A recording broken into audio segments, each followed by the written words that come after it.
മുഖ്യമന്ത്രി ചർച്ച നീണ്ടുപോകുന്നതിൽ മുസ്ലിം ലീഗിന് അതൃപ്തിയെന്ന മലപ്പുറം ജില്ലാ general secretary P Abdul Hameed media വണ്ണിനോട്. യുഡിഎഫിന്റെ വലിയ വിജയത്തിന് മങ്ങലേൽപ്പിക്കുന്ന സാഹചര്യമാണിത്. നേതാക്കൾക്കും ജനപ്രതിനിധികൾക്കും പുറത്തിറങ്ങാൻ കഴിയാത്ത അവസ്ഥ.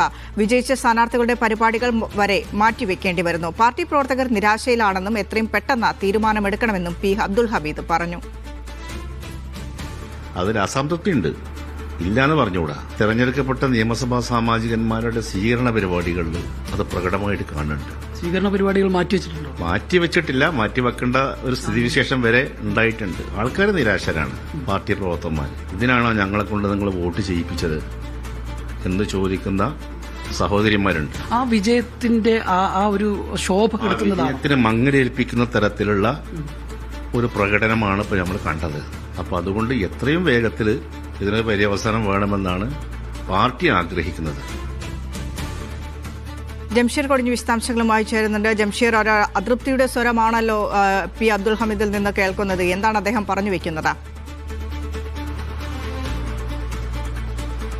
വിനീഷ്, തീർച്ചയായിട്ടും പി അബ്ദുൽ ഹമീദിലൂടെ മുസ്ലിം ലീഗിന്റെ അതൃപ്തി തന്നെയാണ് ഇതിൽ നിന്ന് നമുക്ക് മനസ്സിലാക്കാൻ കഴിയുന്നത്. മുസ്ലിം ലീഗിന്റെ നേതൃത്വം, ഉന്നത നേതൃത്വത്തിന്റെയും അതോടൊപ്പം തന്നെ താഴെ തട്ടിലേക്കുള്ള പ്രവർത്തകർക്കിടയിലൊക്കെയുള്ള കൃത്യമായ അസംതൃപ്തി തന്നെയാണ് ഇപ്പോൾ മുസ്ലിം ലീഗിന്റെ ജില്ലാ ജനറൽ സെക്രട്ടറി കൂടിയായിട്ടുള്ള അബ്ദുൽ ഹമീദിലൂടെ ഇപ്പോൾ വ്യക്തമായിരിക്കുന്നത്. തീർച്ചയായിട്ടും ഈ ഒരു മുഖ്യമന്ത്രി ചർച്ച ഇങ്ങനെ നീട്ടിക്കൊണ്ടുപോകുന്നതിൽ തങ്ങൾക്ക് അതൃപ്തിയുണ്ടെന്ന് തുറന്നു പറയുകയാണ് മുസ്ലിം ലീഗ്. പ്രത്യേകിച്ച് കഴിഞ്ഞ കുറച്ച് അധികം ദിവസങ്ങളിലായി ഇങ്ങനെ ചർച്ച മുന്നോട്ട് പോകുന്നു.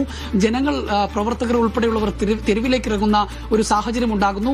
അത് വലിയ ഒരു കോട്ടം യുഡിഎഫിന്റെ ഈ വിജയത്തിന് ഉണ്ടാക്കിയിട്ടുണ്ട്. പ്രത്യേകിച്ച് യുഡിഎഫിനെ സംബന്ധിച്ചിടത്തോളം വലിയ ഒരു നേട്ടത്തിലൂടെയാണ്, വലിയൊരു മാർജിനിലാണ് ഈ കേരളത്തിൽ വിജയം ഉണ്ടായിരിക്കുന്നത്. അതിൽ മുസ്ലിം ലീഗിന് വലിയ പങ്കുണ്ട്. മുസ്ലിം ലീഗിന്റെ പ്രവർത്തകരൊക്കെ തന്നെ താഴെ തട്ടിലുള്ള പ്രവർത്തകർ മുതൽ നേതാക്കന്മാർ ഉൾപ്പെടെയുള്ളവർ വലിയ വിജയം നേടിയാണ് ഈ ഒരു വിജയം നേടിയിട്ടുള്ളത്. മുസ്ലിം ലീഗിന്റെ പങ്കൊക്കെ വളരെ വലുതാണ്. അപ്പോൾ അത്തരത്തിൽ വലിയൊരു വിജയം നേടി അതിന്റെ ആ ഒരു അപമാദിത്യത്തിൽ ഇങ്ങനെ നിൽക്കുന്ന സമയത്ത് അതിന്റെ ശോഭ കെടുത്തുന്ന രീതിയിലേക്കായിപ്പോയി ഈ ഒരു മുഖ്യമന്ത്രി തെരഞ്ഞെടുപ്പ് എന്നുള്ളതാണ്. മുഖ്യമന്ത്രിയുടെ തെരഞ്ഞെടുപ്പ്, അതുകൊണ്ട് തന്നെ മുഖ്യമന്ത്രി തെരഞ്ഞെടുപ്പ് ഉടൻ അത് ഒരു പ്രഖ്യാപനം ഉടൻ ഉണ്ടാകാം. ഇനി ഇങ്ങനെ നീട്ടിക്കൊണ്ടു പോകുന്നത് ഉചിതമല്ല എന്നുള്ള കാര്യം കർശനമായിക്കൊണ്ട് തന്നെ അദ്ദേഹം പറയുന്നുണ്ട് എന്നുള്ളതാണ്. കാരണം ഇപ്പോൾ നേതാക്കന്മാർക്കും ഇത്തരത്തിൽ വിജയിച്ചു വന്ന നിയുക്ത എംഎൽഎമാർ ഉൾപ്പെടെയുള്ളവർക്ക് അല്ലെങ്കിൽ ഈ ജനപ്രതിനിധികൾ ഉൾപ്പെടെയുള്ളവർക്ക് പുറത്തിറങ്ങാൻ കഴിയാത്തൊരു സാഹചര്യത്തിലേക്ക് കാര്യങ്ങൾ നീങ്ങുന്നു.